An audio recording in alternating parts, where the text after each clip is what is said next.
Pat Cummins here to discuss this first match of 5 test matches against India. If you have got a question for Pat, please raise your hand and we'll get underway. None, you beauty. See you later. We'll start with you over the next. Yeah. Hi Pat, what went wrong? Restricted India to 150 after that, India coming back. What went actually wrong with Australia?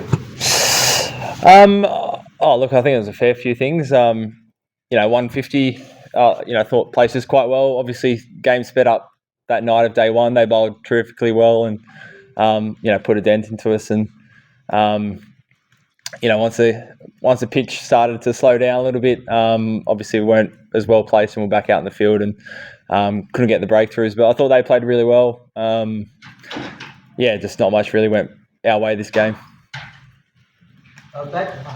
Hi, Shubhain Chakravarti from Left Sports. When your pacers were bowling with the old ball, it looked completely different out there with Indian batters dominating. But when Jasprit Bumrah came on with the new ball, with the old ball, he looked like a different bowler altogether. So a word on the class of Jasprit Bumrah and what did he do different that he thought made the difference? Yeah, I thought he bowled really well. Obviously he's one of the best in the world. He's always going to be a challenge, so we've got to come up with some ways to combat that. I thought particularly that day one, his spell, the spell of the Indian guys made it really tricky for obviously our team to navigate through. So, he bowled well, throughout the game like he does most games. So, just with the way the batting went during that match, particularly the first innings, being such a big series, do you expect changes will be considered for the next test? Or? I think after every test you always kind of look at what you think your best matchup is. This is, a sample size of 1. 4 or 5 days ago we thought this was our best 11. So I dare say nothing. There won't be many changes going into Adelaide, but I'm not a selector. I'm sure they'll get together after the game. Not to be. Got a bit of work to do over the next 10 days. So. Do you think with a couple of batsmen, perhaps there's a bit of cricket they can play before the next test, just a bit more time in the middle? I don't know whether the Prime Minister's 11 is still a possibility or even just growing cricket. Look, I don't think so. We might change our prep a little bit. Might get into Adelaide, a day earlier with this game finishing. Give us an extra day of preparation leading to that second test. But we'll go home for a couple of days and then regroup in Adelaide. You talked sort of the day before the game about you felt just sort of right in terms of a little bit underdone, knowing it's a long series. I mean, how much do you think that the pathway into this first test is about all 5 tests? And given that this, it was a pretty big margin in this game.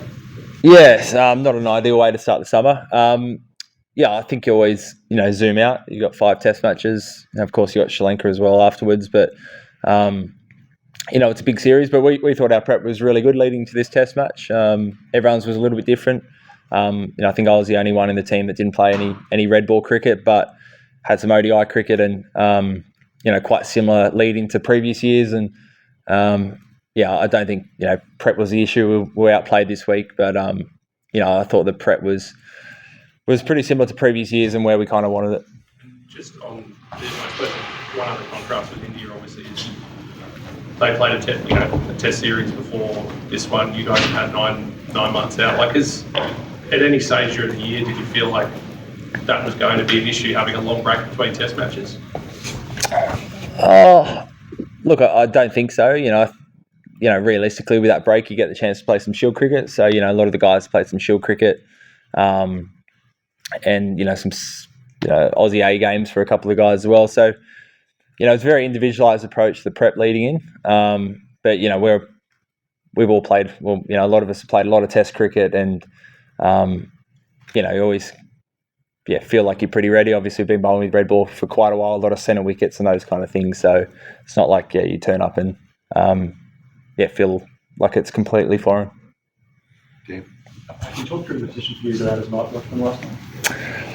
Yeah, nothing too much to it really.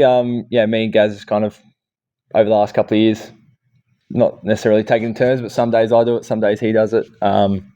He'd bowled quite a bit, so I just thought, yeah, I'll take it last night. Didn't work. Just on Marnus, a lot of people have analysed, especially his first innings there and his struggles, and looked at his struggles in the Test arena for quite a while now. Where do you see him at, and what can you do to try to bounce back to form? Yeah, Marn, along with quite a few guys in the team, didn't have the week that we would have wanted. It's no secret how hard the batters, particularly Marn, works in the nets, and he's always trying to find those small marginal gains. So this week be a lot of conversation with the coaches around maybe his approach and what he could be doing differently. We know he's a class player. Him at his best is one of the scariest propositions for opposition bowlers to bowl at. So this week will be about those conversations. As I say, get to Adelaide a little bit earlier and maybe do an extra day or two prep leading to that second test. But he's done it before over here. He's got a very good pink ball record. So I always think it's looking back at past successes when you're at your best is always a pretty good way to get yourself back on track. You touched on conversations coming up. They'll no doubt be about plans and execution. Can you put your finger on which one is the area that you need to address more, and what are the things that you need to implement over the next 10 days or so? Good question. I think it's always a bit of a mixture of both. I think we tried plenty of different plans. In the bowling side of things, some of them look pretty good, but didn't necessarily come off straight away. Others not so much. But I thought there was some good information gathered there that we can take into the rest of the series.